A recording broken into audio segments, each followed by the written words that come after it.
Hello, beautiful people, beautiful Igbo people, beautiful people of Israel from the other arms that this subject also concerns.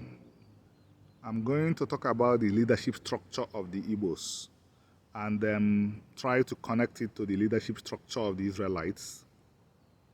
In the Igbo community or in the Igbo society, the oldest man is always deferred to, even if he is not from the Obi family, which is what I came from. I came from an Obi family. But my ancestors will always have a place in their hearts,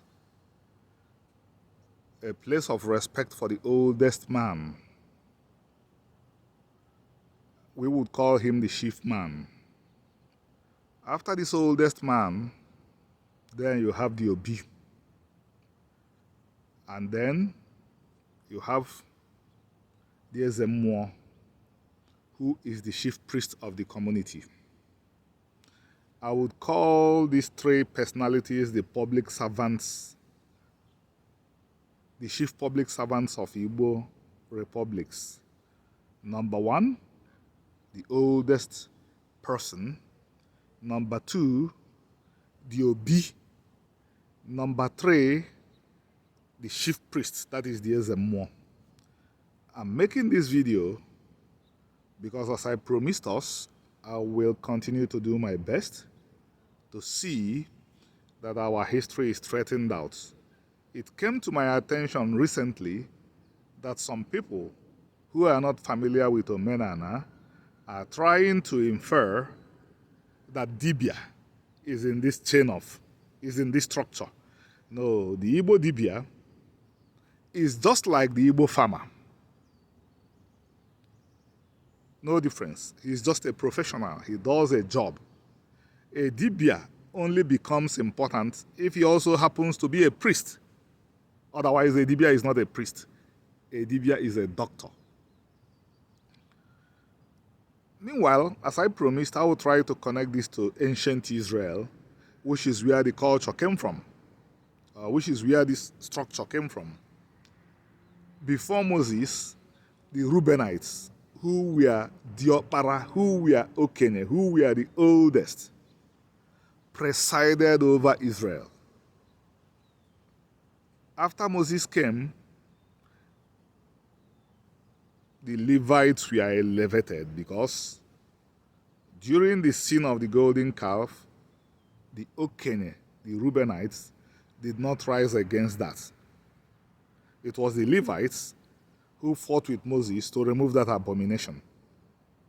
But if you go to the story of Korah, you will discover that the Reubenites did not just concede. Some of the people that were fighting Moses came from Reuben. So compare the structures now. The Reubenites were there. The Levim, who produced the priests, were also there. And then, where do you find the Obi? Look at Samson. Look at Gideon. You are now looking at Obi. Personalities who did some extraordinary things for the community.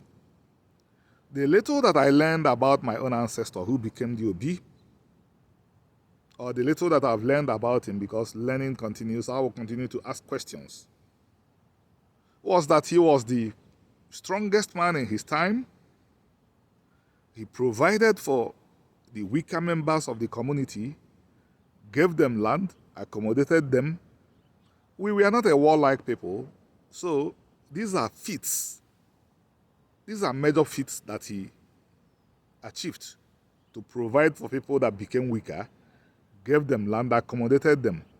And eventually, when some Levites needed a place to stay, he accommodated them. He gave them our land and they lived on our land. They still live on our land today. I do not know if there are other reasons why we became Obi and have been so for 400 years, but the few things I have enumerated are extraordinary things. Look at the story of Samson, Gideon.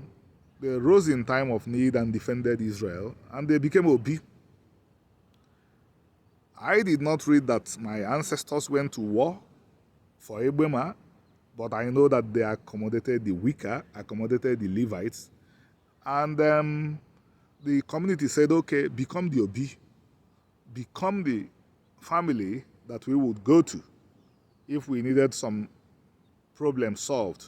So look at the structures again, as you have them in Igbo society, so do you have them in Israel.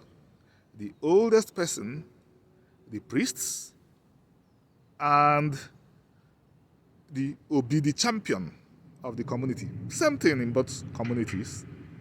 Dibia does not feature. I will go back to Israel and talk about the Dibia. Samuel was a Dibia.